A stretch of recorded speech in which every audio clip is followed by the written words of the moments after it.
Hello Senators and Legates, welcome to Total War Tactics. Today we're going to take a closer look at a special form of battle that can occur during your campaigns. As you can see, we're going to be doing this in Rome 2 with the Divide Et Impera mod enabled. We're going to be covering a tiny bit of historical context, the theoretical formation and how to execute it, the army composition, how to use it in game against the player and the AI, how to defeat it, and my final verdict in the end.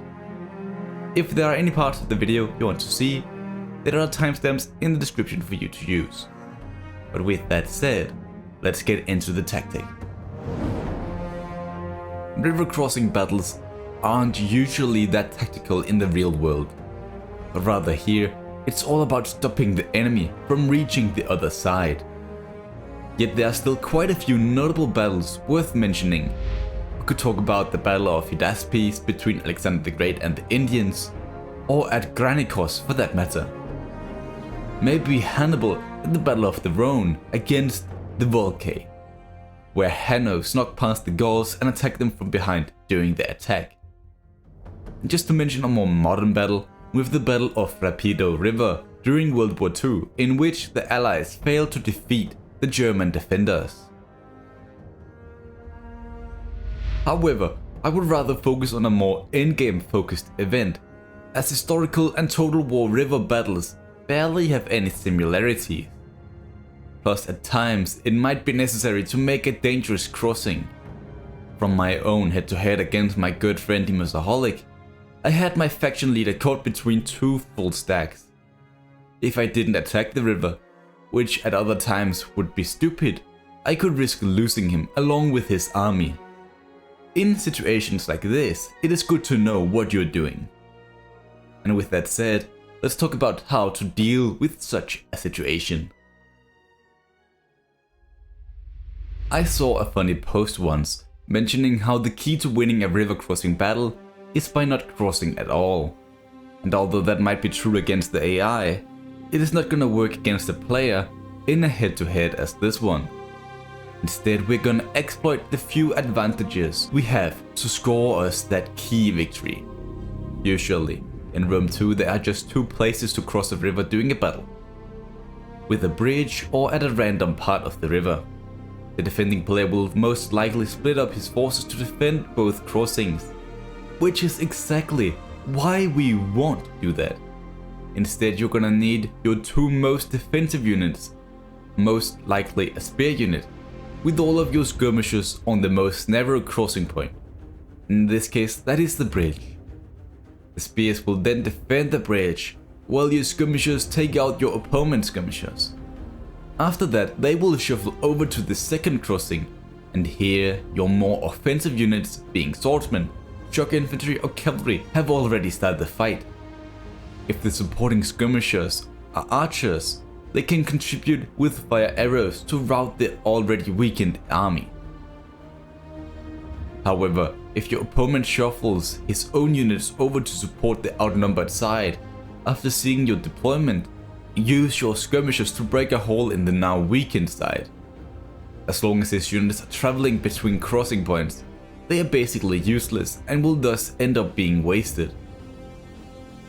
That was basically my plan for this battle I had in this mentioned battle between Mýself and I. My army itself looked kinda like this.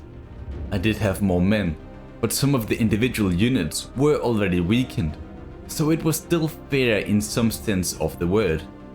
I had way more archers and therefore felt confident this could work. In terms of my infantry, I had the necessary spear units as well as elite swordsmen to help grind out those engagements. I've just clipped this battle out of the head-to-head video, but removed my mediocre audio in favor of some great music. So enjoy the battle.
we lost around 700 men in that battle, which was surprisingly good. Because of this attack, my faction leader survived and we eventually won this war. And now, let's see how the AI performs. Weirdly enough, we actually suffered more casualties during this battle. However, that can probably be explained through the AI having better units than Immersaholic in the former battle. Interesting thing worth noticing is the AI never actually made it to the river before we managed to cross. Instead, we managed to split the defending forces, allowing our cavalry to run through and in behind the enemy lines.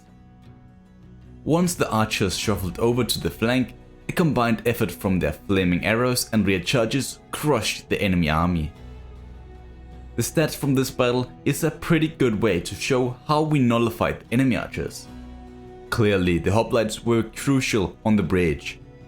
Otherwise, our skirmishers would have been toast.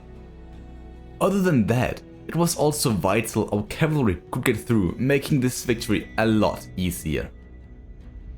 I'm not gonna talk too much on how to defeat this tactic, as river battles are mostly about what units you bring. For example, this video just shows the importance of skirmishers and how strong they can be when used correctly. Maybe if the defender had all of his skirmishers at the offensive crossing, they would most likely get demolished and thus result in a completely different result. For my final verdict on this tactic or approach, I think it's still best to avoid river crossing battles as much as you can. But if you use this method, it can potentially limit the amounts of casualties you take. I don't really have anything else to add to this topic here, so I will just leave it here. In that case, goodbye and spread happiness.